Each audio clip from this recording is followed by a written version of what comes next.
सच सच बताओ, ये तुम्हारे पास कहाँ से आया? बताते हो वरना मैं पुलिस को अभी फोन कर दूं। डॉक्टर की आवाज में गुस्सा नहीं, बल्कि एक अजीब सी कपाहट और डर था। उसने मेरी छोटी बहन के कांपते हुए हाथों से वो पुराना और घिसा हुआ नंग वाला लॉकेट लगभग छीन लिया था। मैं बुरी तरह से घबरा गया था कि कहीं वो हमें चोर न समझ ले।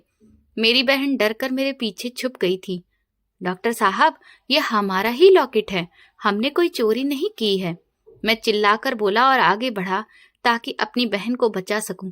मगर डॉक्टर की नजरें सिर्फ उस लॉकेट पर ही जमी थी, जैसे उसने कोई बरसों पुराना भूला हुआ सपना देख लिया हो।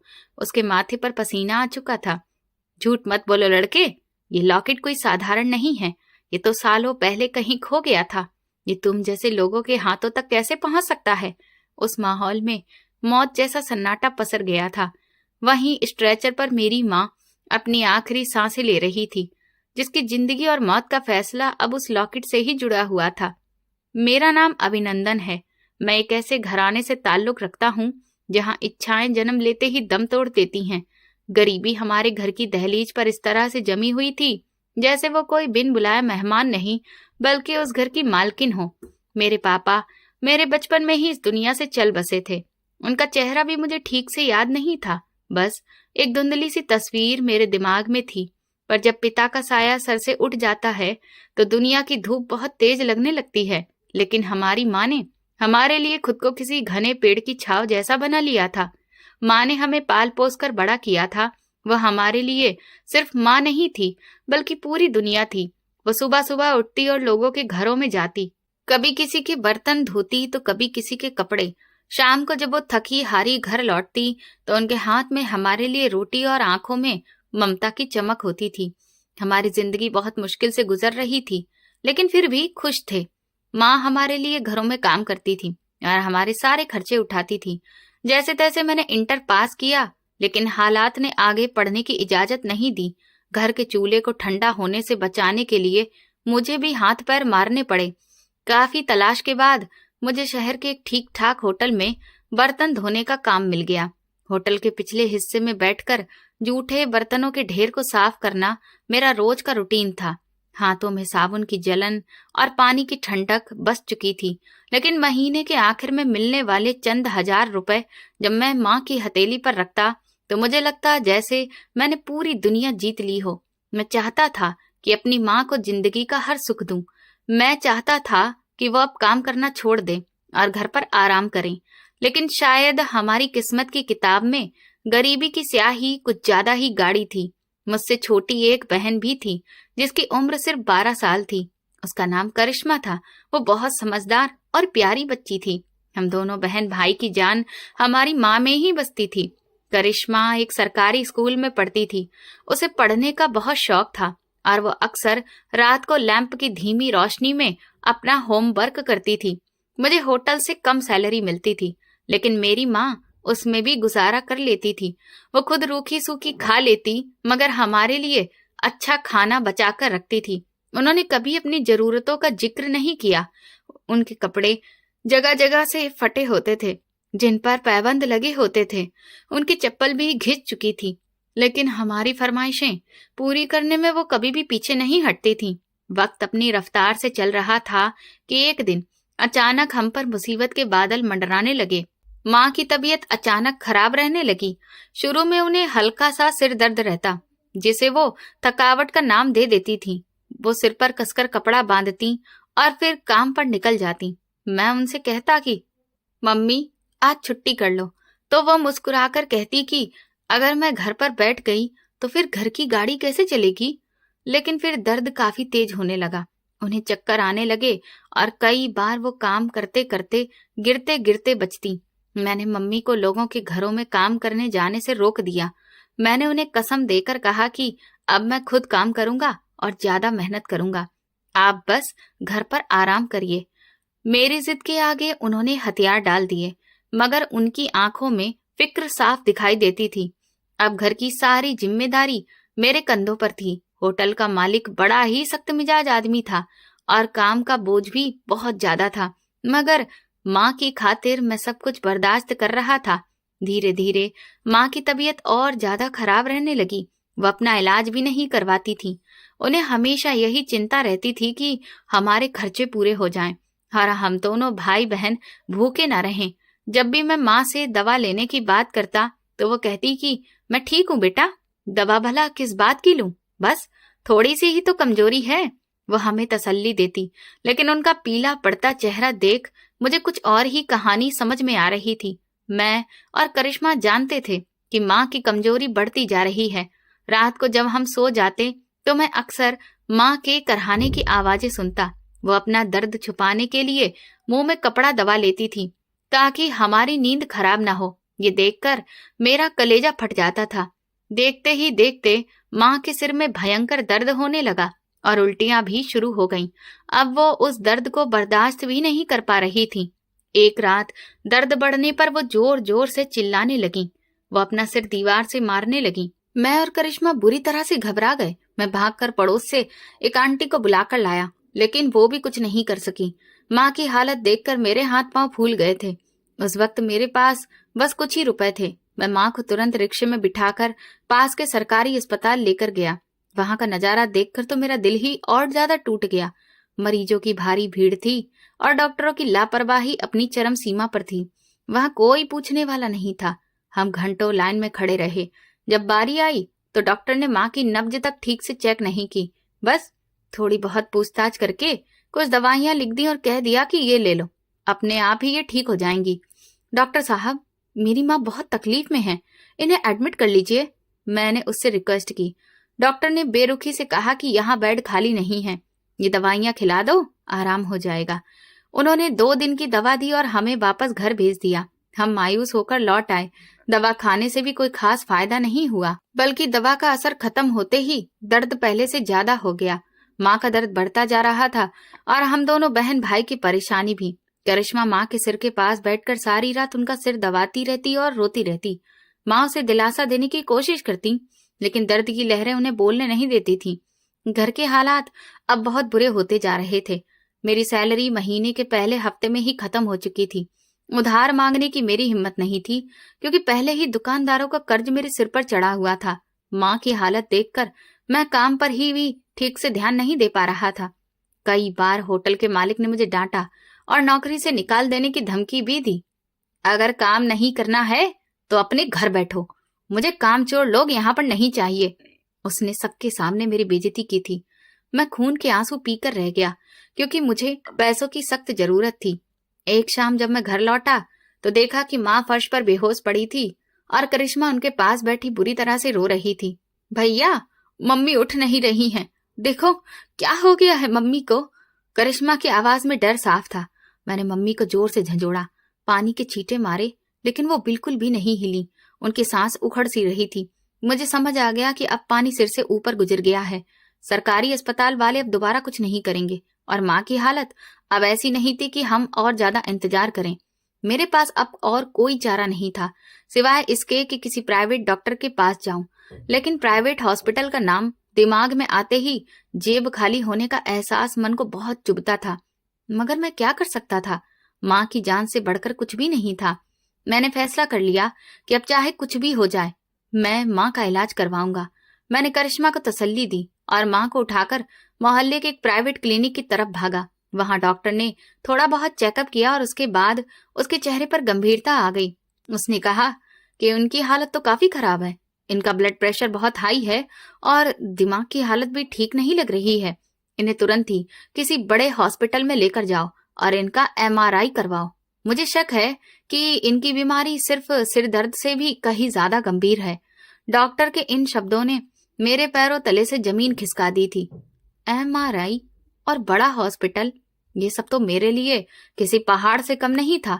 लेकिन माँ की डूबती हुई आंखें और करिश्मा का रोता हुआ चेहरा मुझे हिम्मत दे रहा था। मैं माँ को तड़पता हुआ नहीं देख सकता था। अगली सुबह मैंने होटल जाने का इरादा किया। मुझे मालूम था कि वहां से पैसे मिलना मुश्किल है, लेकिन उम्मीद की किरण अभी बाकी थी।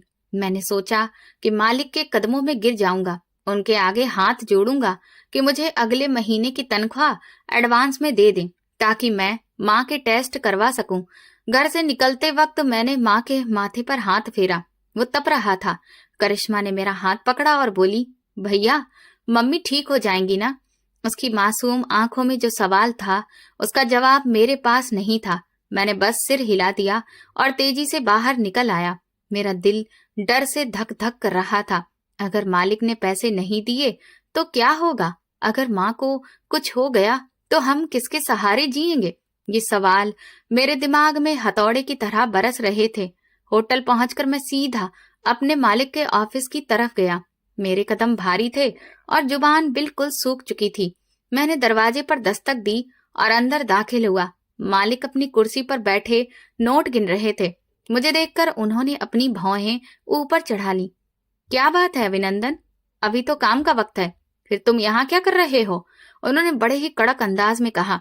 मैं कांपती हुई आवाज में बोला, सेठ जी, मुझे आपसे एक बहुत जरूरी बात करनी है। जल्दी बोलो, मेरे पास फालतू का टाइम नहीं है। सेठ साहब, वो मेरी माँ बहुत बीमार है। वो जिंदगी और मौत के बीच झूल रही हैं। डॉक्टर ने बड़े टेस्ट करवाने के लिए कहा है। मुझे पैसों की बहुत जरूरत है। अगर आप मुझे अगले महीने की सैलरी एडवांस में दे दें तो। मेरी बात अभी पूरी भी नहीं हुई थी कि सेठ जी ने हाथ के इशारे से मुझे रोक दिया। उनके चेहरे पर हमदर्दी की एक लकीर भी नहीं थी। सैलरी एडवांस में? उन्होंने तंज भरी हंसी हंसते हुए कहा। तुम लोगों की यही तो दिक्कत है, हर दूसरे दिन कोई न कोई मर रहा होता है। अभी पिछले हफ्ते तुमने कुछ रुपए उधार लिए थे ना, वो तो अभी तक वापस नहीं किए और अब पूरी तनख्वाह मांग रहे हो। सेठ जी, मैं आपके पैरों में गिरता हूँ, मैं झूठ नहीं बोल रहा हूँ। मेरी माँ मर जाएगी अगर उनका इलाज नहीं हुआ। मैं दिन रात काम करके आपका एक एक पैसा चुका दूंगा। मैं उनके पैरों में बैठ गया और गिड़गिड़ाने लगा, मगर पत्थर दिल पिघलने वाला कहाँ था। उन्होंने मुझे झिड़क दिया और कहा, ये ड्रामा किसी और के सामने करना। मेरे पास यहाँ भीख देने के लिए कुछ भी नहीं है। काम करना है तो करो, वरना यहाँ से दफा हो जाओ। यहाँ बहुत से ऐसे लड़के हैं जो तुमसे आधी सैलरी पर भी काम करने को खुशी खुशी तैयार हैं। उनके शब्द मेरे दिल पर खंजर की तरह लगे। मैं खाली हाथ और टूटी हुई उम्मीद के साथ ऑफिस से बाहर निकल आया। आज मुझे इस दुनिया की बेरहमी का अंदाजा हो गया था। बाहर सड़कों पर गाड़ियां दौड़ रही थी। लोग अपने कामों में खोए हुए थे। किसी को खबर नहीं थी कि एक गरीब लड़का अपनी माँ की जिंदगी की भीख मांगकर खाली हाथ लौट रहा है। शाम को जब मैं घर पहुंचा तो घर के बाहर कुछ औरतें जमा थीं। मेरा दिल जोर जोर से धड़कने लगा। मैं भागता हुआ अंदर गया। माँ चारपाई पर लेटी थी और उनकी सांस बुरी तरह से फूल रही थी। वो होश में नहीं थी। उन्हें तुरंत अस्पताल ले जाओ बेटा, उनकी हालत बहुत बिगड़ रही है, पड़ोस वाली आंटी ने कहा। मेरे पास अब सोचने का वक्त नहीं था। मैंने माँ को कंधे पर उठाया और सड़क की तरफ भागा। करिश्मा भी मेरे साथ बिना चप्पल पहने ही दौड़ी। एक रिक्शा रोका और उन्हें लेकर शहर के एक बड़े प्राइवेट हॉस्पिटल की तरफ चल पड़े। मेरी जेब में वही कुछ रुपए थे जो शायद रिक्शे के किराए में ही खत्म हो जाते। आगे क्या होगा मुझे कुछ भी नहीं पता था। बस एक ही जुनून था कि किसी भी तरह माँ को बचाना है। अस्पताल की आलीशान बिल्डिंग देखकर अच्छे अच्छे गरीबों की आंखों के आगे अंधेरा छा जाता है। हम जैसे लोगों के लिए ये जगह किसी डरावने इलाके से कम नहीं थी, लेकिन मौत का डर हर दर पर भारी पड़ जाता है। मैं माँ को लेकर इमरजेंसी में दाखिल हुआ। डॉक्टर और नर्सिंग स्टाफ इधर उधर भाग रहे थे। मैंने एक स्ट्रेचर खींचा और मम्मी को उस पर लिटा दिया। डॉक्टर, डॉक्टर, कोई है? मेरी माँ को देख लो, मैं चिल्लाया। एक नर्स आई और उसने माँ का ब्लड प्रेशर चेक किया। फिर एक जूनियर डॉक्टर आया। उन्होंने कुछ जांच की और कहा कि इनके दिमाग में कुछ दिक्कत लग रही है, फौरन सिटी स्कैन और MRI कराना पड़ेगा। पहले जाओ काउंटर पर जाकर फीस जमा करवाओ और फिर आगे के टेस्ट होंगे। ये वही बात थी जिसका मुझे डर था। फीस, वो दीवार थी जो जिंदगी और मौत के बीच खड़ी थी। डॉक्टर साहब, मैंने रोते हुए कहा, मेरे पास अभी पैसे नहीं हैं, आप इलाज शुरू कर दीजिए, मैं कहीं ना कहीं से बंदोबस्त कर लूंगा। भगवान के लिए मेरी माँ को बचा लीजिए। डॉक्टर ने फाइल बंद की और मेरी तरफ देखा। देखो भाई, ये कोई दान वाला अस्पताल नहीं है। यहाँ पर रूल बहुत ही सख्त है। जब तक टेस्ट नहीं होंगे बीमारी क्या है हमें कैसे पता चलेगा, और टेस्ट होने के लिए तो पेमेंट करना जरूरी है ना। मैंने अपनी जेब दिखाते हुए कहा कि देखिए, मेरे पास बस ये कुछ ही सिक्के और थोड़े से नोट हैं, यही बचा है, ये ले लीजिए, बाकी के बाद में मैं दे दूंगा, वादा करता हूँ। डॉक्टर ने अफसोस से सिर हिलाया और फिर वहां से चला गया। मैं वहीं माँ के स्ट्रेचर के पास खड़ा रह गया। माँ का हाथ मेरे हाथ में था जो अब ठंडा पड़ रहा था। करिश्मा मेरी शर्ट का किनारा पकड़कर खड़ी थी और उसकी आंखें सवाल कर रही थी कि भैया अब क्या होगा। तभी माँ की हल्की सी आंख खुली। मैंने दिल ही दिल में भगवान को याद करते हुए कहा, हे भगवान, क्या गरीब होना इतना बड़ा जुर्म है?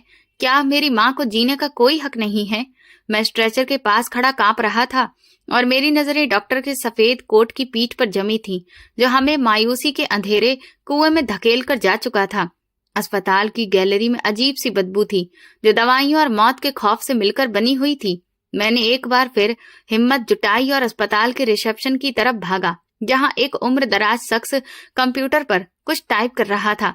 बाबा जी, भगवान के लिए मेरी बात तो सुनिए, मैंने काउंटर पर हाथ रखते हुए कहा। मेरी आवाज में इतना दुख था कि वो चौंक कर मेरी तरफ देखने लगा। क्या दिक्कत है बेटा? शोर क्यों मचा रहे हो? उसने अपने चश्मे को ऊपर चढ़ाते हुए पूछा। उसके अंदाज में हमदर्दी कम और बेबसी ज्यादा थी। मेरी माँ मर रही है। डॉक्टर ने कहा है कि पहले फीस जमा करवाओ, उसके बाद ही टेस्ट होंगे। मेरे पास अभी पैसे नहीं हैं, लेकिन मैं वादा करता हूँ कि एक एक पैसा चुका दूंगा। आप बस इलाज शुरू करवा दीजिए। मैं एक ही सांस में सब कुछ कह गया और उम्मीद भरी नजरों से बाबा जी के चेहरे को देखने लगा। उस शख्स ने एक लंबी सांस ली और कीबोर्ड पर टाइप करना बंद कर दिया। वो कुर्सी पर टेक लगाकर बैठ गया और बड़े साफ अंदाज में बोला, बेटा, ये प्राइवेट हॉस्पिटल है, ये कोई सरकारी अस्पताल या डोनेशन सेंटर नहीं है। यहाँ सब सिस्टम कंप्यूटर पर आधारित है और जब तक सिस्टम में फीस की एंट्री नहीं होगी, मशीन चलेगी ही नहीं। मैं तुम्हारे लिए कुछ भी नहीं कर सकता। तुम जाओ और मालिक से बात करो या फिर किसी बड़े डॉक्टर से मिलो। बाबा जी, मैं अपना आइडेंटिटी कार्ड की कॉपी यहीं पर रखवा देता हूँ। मैं सच बोलता हूँ, मैं कहीं भागूंगा नहीं। इंसानियत के नाते कुछ तो गुंजाइश करिए। मेरी आंखों में आंसू तैरने लगे थे। यहाँ रोज सैकड़ों लोग इंसानियत का वास्ता लेकर आते हैं। अगर हम सबका मुफ्त में इलाज करने लगेंगे तो ये हॉस्पिटल तो बंद हो जाएगा। जाओ, कहीं से पैसों का इंतजाम करो, वरना मरीज को लेकर यहाँ से चले जाओ। हम यहाँ लाशें रखने के जिम्मेदार नहीं हैं। उनके सख्त लहजे ने मेरे दिल पर हथौड़ा मार दिया। कैसे ले जाऊं? वो चल भी नहीं सकती हैं। मैं अचानक चिल्ला पड़ा। मेरी चीख पुकार सुनकर वहां पर खड़ा एक सिक्योरिटी गार्ड मेरी तरफ बढ़ा। ए लड़के, धीरे से बोलो, यह हॉस्पिटल है, कोई मछली बाजार नहीं है। चलो बाहर निकलो यहाँ से। गार्ड ने मेरे बाजू को मजबूती से पकड़ लिया। उसकी पकड़ लोहे जैसी सख्त थी। मुझे मत छुओ, मेरी माँ अंदर पड़ी है, मैं उन्हें छोड़कर कहीं नहीं जाऊंगा। मैंने अपना बाजू छुड़ाने की कोशिश की, लेकिन कमजोरी और भूख ने मेरे शरीर की ताकत निचोड़ ली थी। गार्ड ने मुझे धक्का दिया और मैं लड़खड़ा कर गिर पड़ा। ड्रामा मत करो, डॉक्टर साहब ने कह दिया है कि जगह खाली करो। तुम लोग बस रास्ता रोककर खड़े हो, दूसरे मरीजों को दिक्कत हो रही है। मैंने मुड़कर देखा। करिश्मा माँ के स्ट्रेचर के पास खड़ी थी और माँ का हाथ अपने दोनों छोटे हाथों में पकड़े हुए थी। उसकी आंखों से आंसुओं की झड़ी लगी हुई थी, लेकिन वो चुप थी। शायद उसका गला रुंध गया था। सिक्योरिटी गार्ड स्ट्रेचर को धक्का देने लगा। क्या कर रहे हो? छोड़ो मेरी माँ को। मैं उनकी तरफ भागा, लेकिन दूसरे गार्ड ने मेरा रास्ता रोक लिया। खुद ले जाओगे या हम उठाकर बाहर फेंक दें? गार्ड की आंखों में खून उतर आया था। वे हमें कचरे की तरह बाहर निकालना चाहते थे। मेरे पास अब कोई रास्ता नहीं था। मैंने अपनी इज्जत, अपना गुस्सा, सब कुछ निगल लिया। मैं स्ट्रेचर के पास गया और उसे खुद ही धकेलने लगा। करिश्मा मेरे साथ चल रही थी। मैंने स्ट्रेचर को अस्पताल के गेट के पास दीवार के किनारे पर खड़ा कर दिया। सड़क पर ट्रैफिक का शोर कान फाड़ रहा था और यहाँ फुटपाथ पर मेरी माँ जिंदगी की आखिरी जंग लड़ रही थी। करिश्मा अचानक मेरे गले लग गई और फूट फूट कर रोने लगी। भैया, मम्मी को बचा लो, वो हमें छोड़कर जा रही हैं। देखो, उनका शरीर ठंडा हो रहा है। उसकी सिसकियां मेरे दिल को चीर रही थीं। मैंने उसके सिर पर हाथ रखा, लेकिन मेरे अपने ही हाथ कांप रहे थे। मैं क्या करूं करिश्मा? मेरे पास अब कुछ भी नहीं है। मैं हार गया हूँ। मैं एक नाकारा बेटा हूँ जो अपनी माँ के लिए दवा तक नहीं ला सकता। मेरी आवाज में हार थी। नहीं भैया, आप हिम्मत नहीं हार सकते। हम मम्मी को मरने नहीं दे सकते। करिश्मा ने सिर उठाया और आंसू पोंछे। तभी उसका हाथ अपने गले में पड़े लॉकेट पर गया। ये वही लॉकेट था जो माँ ने अपनी बीमारी के दिनों में उसे दिया था और साफ कहा था कि इसे हमेशा संभाल कर रखना। करिश्मा की आंखों में अजीब सी चमक आ गई। उसने तेजी से वो लॉकेट उतारा वो एक पुराना खस्ता हाल चांदी का लॉकेट था जिस पर नीले रंग का मामूली सा पत्थर लगा हुआ था। देखने में उसकी कोई खास कीमत नहीं लगती थी। भैया, ये लॉकेट बेच देते हैं। करिश्मा ने वो लॉकेट मेरी तरफ बढ़ाया। मैंने अफसोस से लॉकेट को देखा। अरे पागल, ये तो बस चांदी का मामूली सा लॉकेट है। इसके बदले हमें कुछ पैसे भी नहीं मिलेंगे, और माँ के इलाज के लिए तो लाखों चाहिए। ये बेकार है। नहीं भैया, माँ कहती थी कि ये बहुत कीमती है। ये उनकी सबसे प्यारी चीज है। हो सकता है कोई डॉक्टर इसे रख ले और इलाज शुरू कर दे। करिश्मा की मासूमियत पर मुझे रोना आ गया। वो डूबते को तिनके का सहारा समझ रही थी। करिश्मा, पागल मत बनो। डॉक्टर पैसों के भूखे होते हैं। उन्हें जज्बात या फिर पुरानी निशानियों से कोई मतलब नहीं होता। मैंने सिर झुका लिया। नहीं भैया, मैं कोशिश करूंगी। मैं अपनी मम्मी को ऐसे मरने नहीं दूंगी। करिश्मा के अंदाज में अचानक एक अजीब सी ताकत आ गई थी। वो तेजी से अस्पताल के गेट की तरफ भागी। करिश्मा, रुक जाओ, वो तुम्हें अंदर नहीं जाने देंगे। मैं उसके पीछे भागा। माँ को यूं ही फुटपाथ पर अकेला छोड़ना खतरनाक था, लेकिन बहन को रोकना भी जरूरी था। गेट पर खड़े गार्ड ने करिश्मा को रोकने के लिए अपना हाथ बढ़ाया। अरे, ये छोटी बच्ची कहाँ जा रही हो? लेकिन करिश्मा किसी फुर्तीली बिल्ली की तरह उसके हाथों की पकड़ से निकल गई। गार्ड उसे पकड़ने के लिए मुड़ा तो मैं सामने आ गया।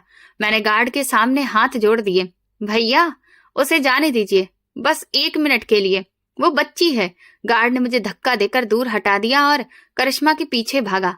मैं भी उनके पीछे लपका। करिश्मा सीधे रिसेप्शन काउंटर की बजाय सामने वाली गैलरी की तरफ गई, जहां डॉक्टरों के कमरे थे। उसे नहीं पता था कि कहाँ जाना है। वो बस हर बंद दरवाजे को उम्मीद भरी नजर से देख रही थी।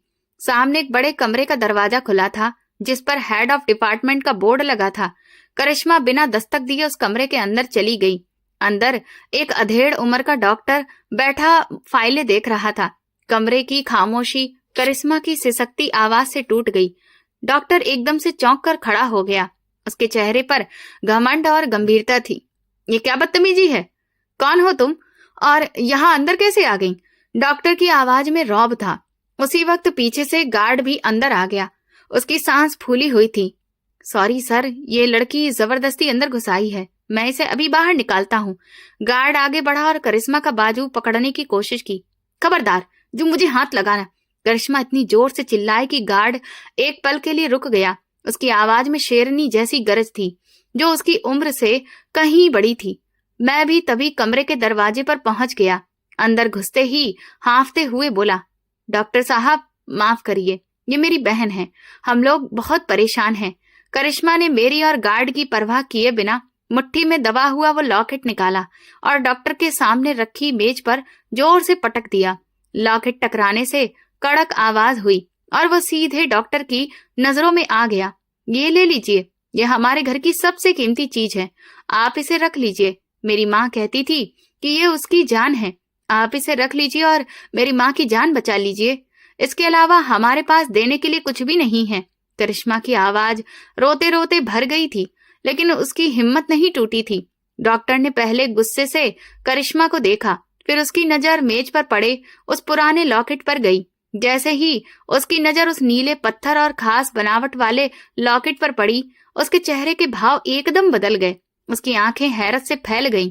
वो अपनी कुर्सी से ऐसे उछलकर खड़ा हुआ जैसे उसे करंट लग गया हो। उसका गुस्सा और रौब पल भर में गायब हो गया। उसके हाथ कांपते हुए लॉकेट की तरफ बढ़े। ये लॉकेट? डॉक्टर की आवाज में कपकपाहट थी। उसने लॉकेट उठाकर अपनी आंखों के बिल्कुल पास लाया और उसे उलट पलट कर देखने लगा। उसके माथे पर पसीने की बूंदें चमकने लगीं। गार्ड जो करिश्मा को दोबारा पकड़ने जा रहा था, डॉक्टर के बदले हुए हाव भाव देखकर वहीं रुक गया। मैं भी हैरान रह गया। डॉक्टर उस मामूली से लॉकेट को ऐसे देख रहा था जैसे वो कोई कोहिनूर का हीरा हो। ये तुम्हारे पास कहाँ से आया? सच सच बताओ, वरना मैं पुलिस को अभी फोन कर दूंगा। डॉक्टर ने अचानक नजर उठाकर करिश्मा को देखा। अब उसकी आवाज में गुस्सा नहीं, बल्कि अजीब सा डर और हैरानी थी। करिश्मा सहम कर 2 कदम पीछे हटी और मेरे साथ खड़ी हो गई। डॉक्टर साहब, भगवान के लिए, ये हमारा ही है। हमने कोई चोरी नहीं की है। ये तो मेरी माँ की निशानी है। मैंने जल्दी से सफाई दी। मेरा दिल जोर जोर से धड़क रहा था कि कहीं चोरी का इल्जाम ना लग जाए। झूठ झूठ मत बोलो लड़के, ये लॉकेट कोई साधारण नहीं है।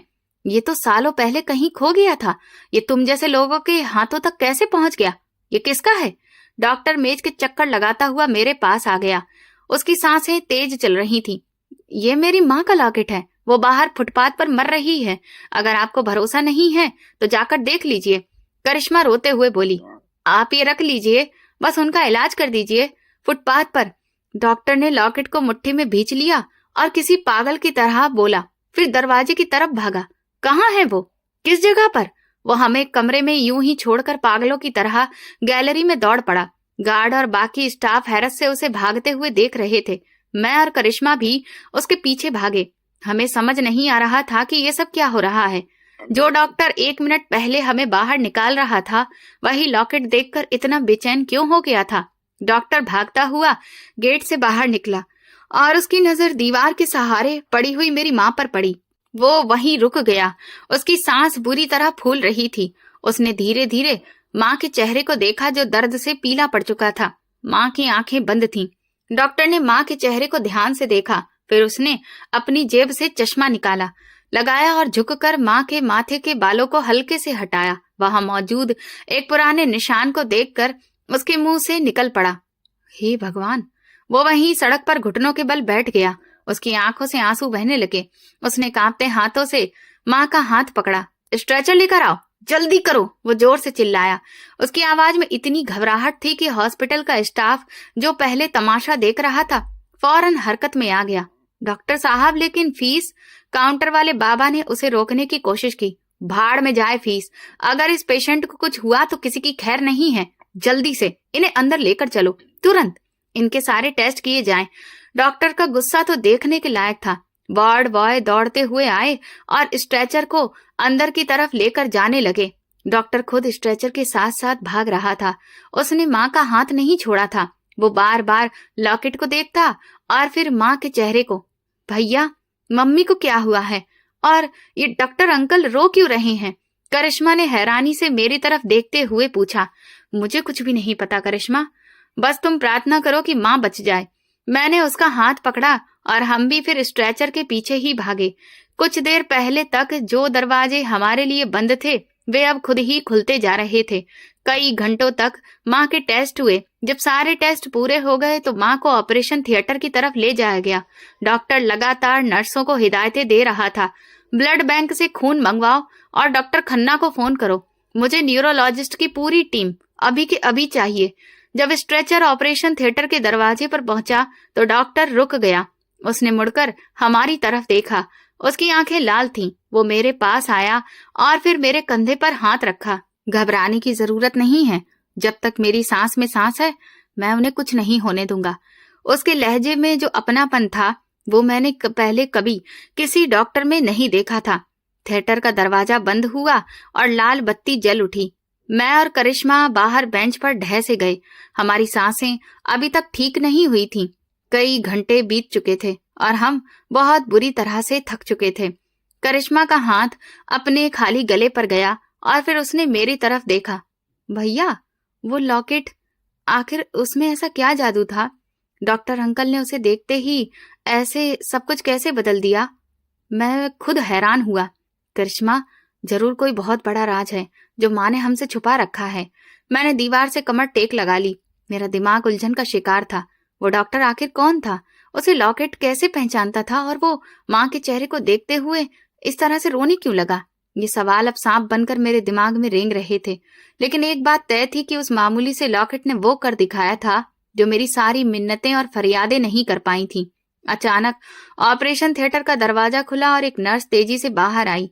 मैं बिजली की तेजी से अपनी जगह से उठा। सिस्टर, मेरी माँ कैसी हैं? क्या हुआ है अंदर? मैं आगे बढ़कर पूछने लगा। मेरी आवाज मेरे गले में अटक रही थी।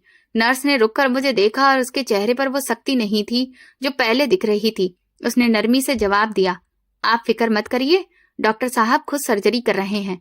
वो अपनी पूरी जान लगा रहे हैं। बस तुम भगवान से प्रार्थना करो। लेकिन डॉक्टर साहब को अचानक क्या हो गया? वो तो हमें बाहर निकाल रहे थे। मैंने हैरत और बेयकीनी से पूछा। नर्स ने इधर उधर देखा और फिर बड़े ही धीमे अंदाज में बोली, मैं खुद पिछले 10 साल से डॉक्टर साहब के साथ काम कर रही हूँ, मगर मैंने आज तक उन्हें इतना इमोशनल कभी नहीं देखा। वो स्ट्रेचर के साथ ऐसे भाग रहे थे जैसे कि अंदर मरीज नहीं, उनकी अपनी माँ हो। उन्होंने सारे दूसरे ऑपरेशन अगली डेट के लिए टाल दिए हैं। उसकी बात ने मेरी उलझन को और बढ़ा दिया। लेकिन क्यों? हम तो उन्हें जानते भी नहीं हैं। वो लॉकेट देखकर उन्हें ऐसा क्या हुआ? ये तो डॉक्टर साहब भी बता सकते हैं, नर्स ने जवाब दिया और फिर जल्दी से बोली, तुम दोनों ने सुबह से कुछ खाया है? तुम्हारे चेहरे बता रहे हैं कि तुम भूखे हो। मैंने इनकार में सिर हिला दिया। खाने का होश कैसे है सिस्टर? बस मेरी माँ बच जाए। डॉक्टर साहब ने सख्त हिदायत दी है कि इन लोगों का ख्याल रखा जाए। मैं अभी कैंटीन से कुछ मंगवा कर तुम्हें दे देती हूँ।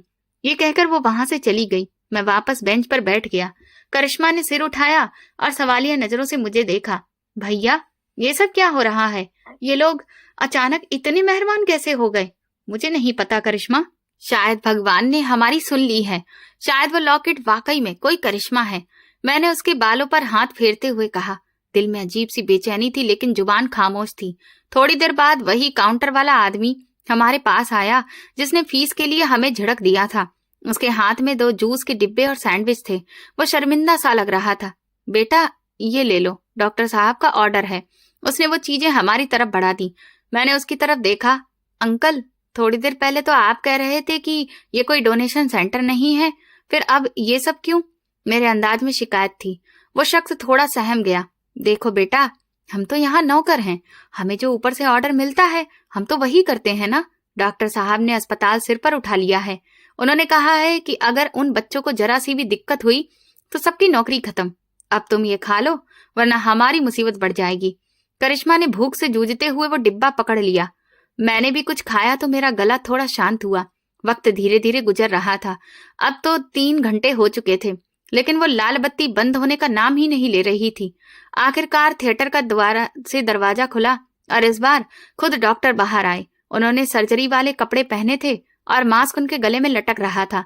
उनके माथे पर पसीना साफ चमक रहा था। मैं और करिश्मा एक साथ उनकी तरफ भागे। डॉक्टर साहब, मेरी माँ। डॉक्टर ने गहरी सांस ली और उनकी नजरें सीधे मेरी आंखों में जा टिकी। उनकी आंखों में नमी तैर रही थी। वो ठीक है, खतरा टल गया है, मगर अभी होश आने में वक्त लगेगा। भगवान का शुक्र है।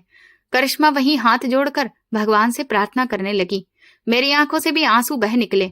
डॉक्टर ने आगे बढ़कर करिश्मा को कुर्सी पर बिठाया और फिर मेरी तरफ देखते हुए बोले, तुम्हारा नाम क्या है बेटा? अभिनंदन। और ये मेरी बहन करिश्मा है। मैंने तमीज से जवाब दिया। अभिनंदन। डॉक्टर ने मेरा नाम ऐसे दोहराया जैसे कि उसे अपनी याददाश्त में बिठा रहे हों। फिर उन्होंने अपनी जेब से वो लॉकेट निकाला। मुझे तुम सच सच बताओ, ये लॉकेट तुम्हारी माँ के पास कब से है? जब से हमने होश संभाला है सर। माँ इसे कभी भी अपने से अलग नहीं करती थी, मैंने जवाब दिया। तुम्हारी माँ का नाम क्या है? डॉक्टर की आवाज में बेचैनी थी। मीना, मैंने बताया। मीना। डॉक्टर ने ये शब्द दोबारा से दोहराया। अच्छा, वो कहाँ की रहने वाली है? उनका मतलब मायका कहाँ पर है? ये सवाल अजीब था। डॉक्टर का मरीज के मायके से क्या लेना देना? मैं हैरान था। हमें नहीं पता। माँ बताती थी कि वो बचपन में ही अपने घर वालों से बिछड़ गई थी। वो किसी मेले में खो गई थी और फिर एक गरीब परिवार ने उन्हें पाला। उन्हें अपने माँ बाप का नाम तक याद नहीं था। बस ये लॉकेट उनके पास था। मेरी बात सुनकर डॉक्टर के चेहरे का रंग बदल गया। वो ऐसे पत्थर के हो गए जैसे उन पर बिजली गिर गई हो। उन्होंने लॉकेट को इतनी जोर से पकड़ा कि उनकी उंगलियां सफेद पड़ गईं। मेले में खो गई थी? डॉक्टर की आवाज भारी हो गई। और ये लॉकेट भी तब उनके पास था? जी सर। माँ कहती थी कि ये उनकी माँ की निशानी है। वो अक्सर इसे देखकर रोती थी। कहती थी कि शायद कोई इस लॉकेट के जरिए उन्हें पहचान ले। डॉक्टर की आंखों से एक आंसू टूटकर गिर पड़ा। वो एक बड़े डॉक्टर थे, यहाँ के मशहूर सर्जन, मगर उस वक्त वो एक बच्चे की तरह इमोशनल लग रहे थे। सर, आप रो रहे हैं? करिश्मा ने मासूमियत से पूछा। क्या मेरी माँ ठीक नहीं होगी? डॉक्टर ने जल्दी से आंखें साफ की। नहीं बेटा, तुम्हारी माँ बिल्कुल ठीक हो जाएगी। मैं रो नहीं रहा हूँ, बस खुशी के आंसू हैं। तुम नहीं जानते उस लॉकेट ने आज क्या करिश्मा करके दिखाया है। कैसा करिश्मा सर? हमें भी बताइए, हम लोग बहुत परेशान हैं। मैं बेताब होकर पूछने लगा। डॉक्टर ने मेरे कंधे पर हाथ रखा। उनका हाथ कांप रहा था। अभी नहीं, अभी सिर्फ तुम्हारी माँ की जिंदगी जरूरी है। जब वो होश में आएंगी तब सब कुछ साफ हो जाएगा। बस इतना जान लो कि तुम दोनों अब अकेले नहीं हो। आज के बाद तुम खुद को लावारिस मत समझना। ये कहकर डॉक्टर वापस मुड़े और थिएटर के अंदर जाने लगे। दरवाजे पर पहुंचकर वो रुके और बोले, अभिनंदन, करिश्मा, किसी भी चीज की जरूरत हो तो नर्स को बता देना। मैं तुम्हारी माँ के पास ही रहूंगा जब तक वो आंखें नहीं खोल लेती। दरवाजा बंद हो गया और हम दोनों बहन भाई एक बार फिर से सवालिया निशान बनकर रह गए। भैया, डॉक्टर अंकल की बातें कितनी अजीब थीं। वो कह रहे थे कि हम लावारिस नहीं हैं। इसका क्या मतलब है? करिश्मा ने पूछा। लगता है वो माँ को पहले से जानते हैं करिश्मा। शायद माँ के बिछड़े हुए परिवार से उनका कोई रिश्ता हो। मैंने अंदाजा लगाया, लेकिन ये कैसे मुमकिन है? हम लोग इतने सालों से गरीबी की चक्की में पिस रहे हैं और आज अचानक से ये सब। वक्त गुजरता गया। रात के साए गहरे हो गए, मगर हमारी आंखों से नींद कोसों दूर थी।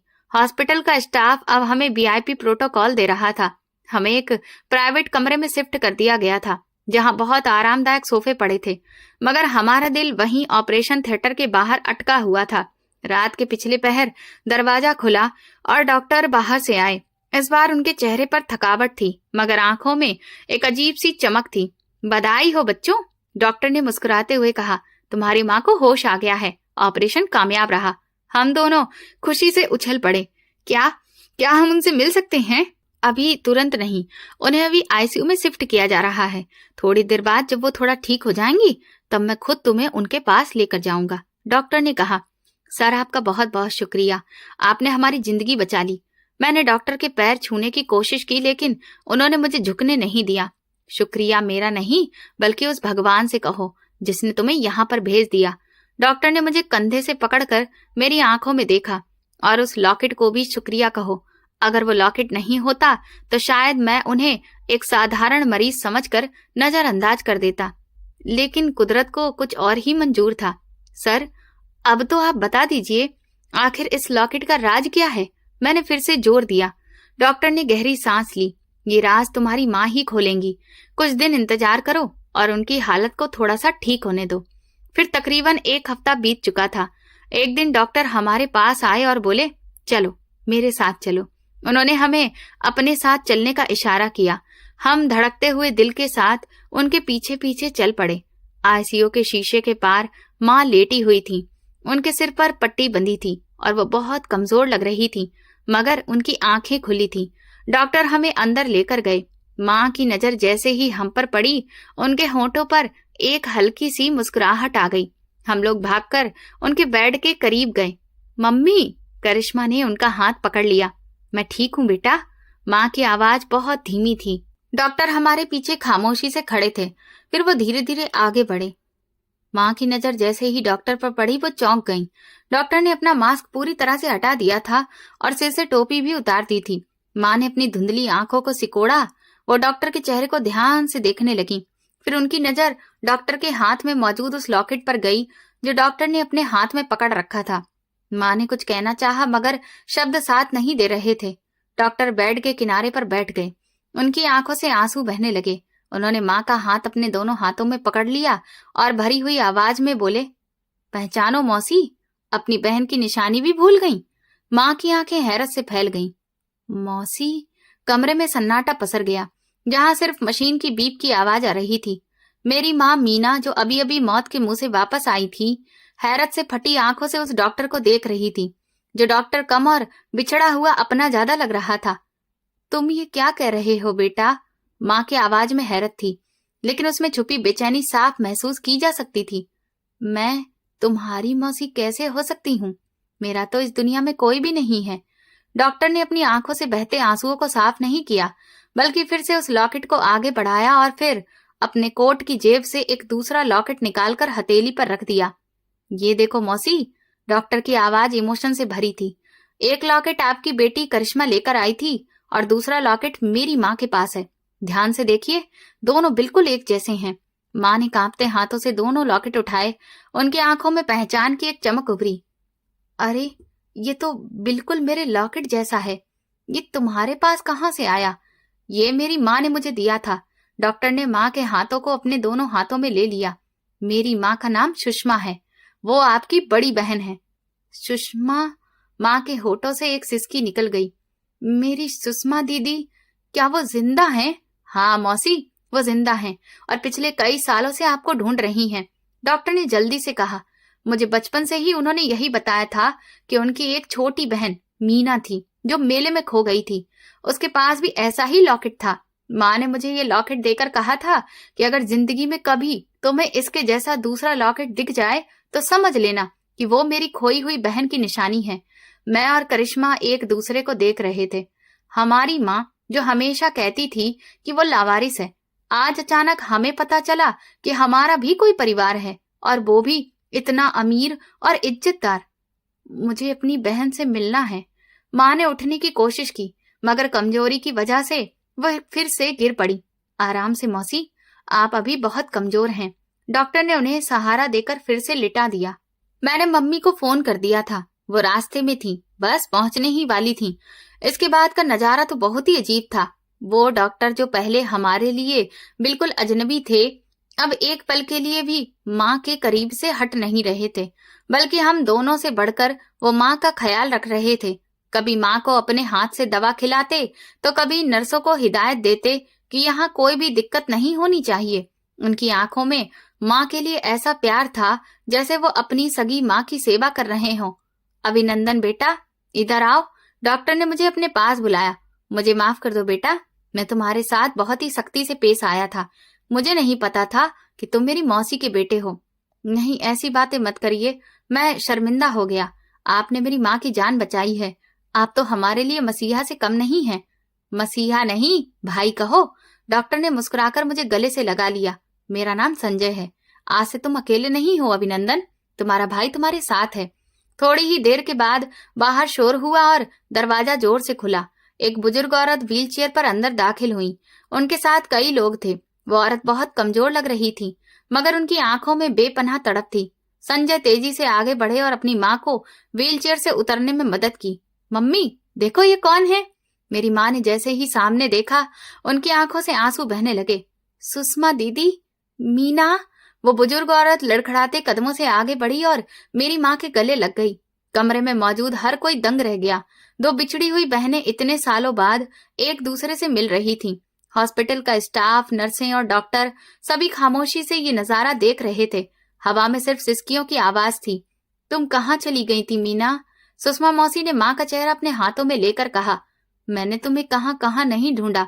मैंने बहुत मिन्नतें की, भगवान के आगे दिए जलाए कि मेरी बहन मुझे मिल जाए।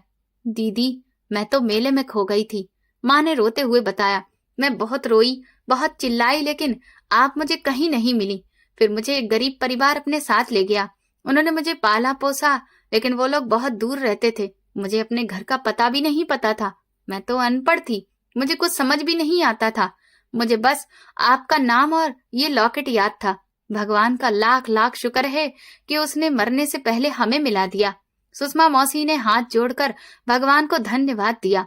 डॉक्टर संजय भी अपनी माँ और मेरी माँ दोनों को अपने गले से लगा चुके थे।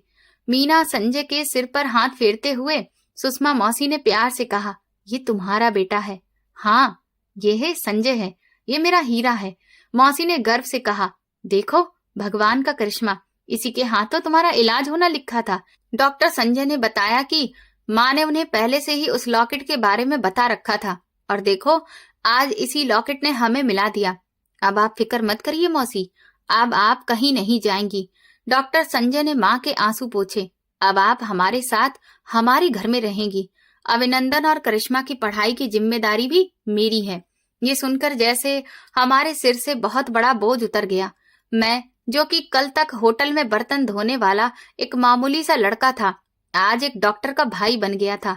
करिश्मा, जो अपनी स्कूल फीस के लिए परेशान रहती थी, आज उसका भविष्य सुरक्षित हो गया था। डॉक्टर संजय से माँ ने कहा, बेटा मेरी एक सीख हमेशा याद रखना, कभी किसी गरीब को इलाज के बिना मत लौटाना। हो सकता है तुम्हारी इस भलाई के बदले भगवान तुम्हें बहुत कुछ दे दे। इस एक लॉकेट ने सिर्फ इलाज ही नहीं करवाया है, बल्कि दो बिछड़ी हुई बहनों को भी मिला दिया है, जो न जाने कितने सालों से अलग थीं। संजय ने माँ का हाथ पकड़कर वादा किया, मौसी मैं वादा करता हूँ कि आज के बाद इस अस्पताल के दरवाजे गरीबों के लिए कभी बंद नहीं होंगे। आज मैंने सीख लिया है कि असली दौलत बैंक बैलेंस नहीं बल्कि आशीर्वाद होता है। माँ ने मुस्कुराकर सिर हिलाया। बेटा, दौलत तो आने जाने वाली चीज है, मगर इंसानियत का रिश्ता सबसे बड़ा होता है। हम सब भगवान के इस करिश्मे पर हैरान थे। एक मामूली सा लॉकेट जिसकी कीमत शायद कुछ रुपयों से ज्यादा नहीं थी, उसने हमारी जिंदगी बदल दी थी। उसने हमें हमारा खोया हुआ परिवार वापस दिला दिया था। आज मुझे समझ आया कि माँ इसे इतना संभाल कर क्यों रखती थी, क्योंकि ये सिर्फ एक जेवर नहीं था, बल्कि एक उम्मीद थी, एक रिश्ता था जो आज जुड़ गया था। कुछ दिनों बाद माँ को अस्पताल से छुट्टी मिल गई। संजय भैया खुद हमें अपनी गाड़ी में लेने आए। जब हम अस्पताल से निकल रहे थे तो वही गार्ड और काउंटर वाला क्लर्क सिर झुकाकर खड़े थे। संजय भैया रुके और उनसे बोले, ये मेरा परिवार है। दोबारा अगर कोई गरीब यहाँ आए तो उसके कपड़ों को देखकर फैसला मत करना। हो सकता है वो किसी का खोया हुआ अपना हो। हम संजय भैया के शानदार घर पहुंचे। सबने हमारा अच्छे से स्वागत किया। सुषमा मौसी ने मम्मी को अपने बगल वाले कमरे में शिफ्ट किया। करिश्मा को नए कपड़े मिले और मेरा एडमिशन शहर के एक अच्छे कॉलेज में करवा दिया गया। जिंदगी कितनी अजीब है। कल तक मैं कुछ पैसों के लिए बेइज्जत हो रहा था और आज भगवान ने मुझे इज्जत और राहत दे दी थी। रात को जब मैं माँ के पास बैठा तो मैंने उनसे पूछा, मम्मी अगर हम अमीर नहीं निकलते तो क्या संजय भैया इलाज करते? माँ ने मुस्कुराकर कहा, बेटा भलाई की समझ तो भगवान ही देता है। संजय एक अच्छा इंसान है, बस सही रास्ते की पहचान करवानी थी। अब वो समझ गया है कि किसी की जान बचाना सबसे बड़ा पुण्य है। और इसीलिए अभिनंदन, तुम भी अपने अतीत को कभी मत भूलना। हमें हमेशा गरीबों की मदद करनी चाहिए, क्योंकि हमने वो वक्त खुद देखा है। मैंने माँ का हाथ पकड़कर कहा, ठीक है मम्मी, मैं वो वक्त कभी नहीं भूलूंगा। ये कहानी हमें सिखाती है कि कभी भी उम्मीद का दामन नहीं छोड़ना चाहिए। भगवान के यहाँ देर है, अंधेर नहीं। एक मामूली सा लॉकेट भी किस्मत बदलने का कारण बन सकता है। आज मेरा दिल बहुत सुकून में है, क्योंकि मेरी माँ पूरी तरह से ठीक हो गई है और हम एक अच्छे परिवार का हिस्सा बन गए हैं। अगर ये कहानी आपके दिल को छू गई है तो समझ लीजिए कि इसका मकसद पूरा हो गया है। ये सिर्फ एक परिवार की कहानी नहीं, बल्कि हर उस इंसान की कहानी है जो मुश्किल वक्त में भी उम्मीद का दिया बुझने नहीं देता। कभी कभी किस्मत बहुत छोटे से सहारे के जरिए हमारी जिंदगी को बदल देती है। इसीलिए हालात चाहे जैसे भी हों, इंसानियत, भरोसा और उम्मीद को कभी भी मत छोड़िए, क्योंकि हो सकता है अगला करिश्मा आपकी जिंदगी में दस्तक देने ही वाला हो। तो दोस्तों, अगर आपको हमारी ये कहानी पसंद आई है तो प्लीज हमें कमेंट करके जरूर बताएं। इस वीडियो को ज्यादा से ज्यादा शेयर करिए, लाइक करिए और हाइप दीजिए। और अगर आप चैनल पर नए हैं तो सब्सक्राइब करके बेल आइकन का बटन जरूर दबा दें, ताकि अगली अपडेट सबसे पहले आपको मिले। धन्यवाद।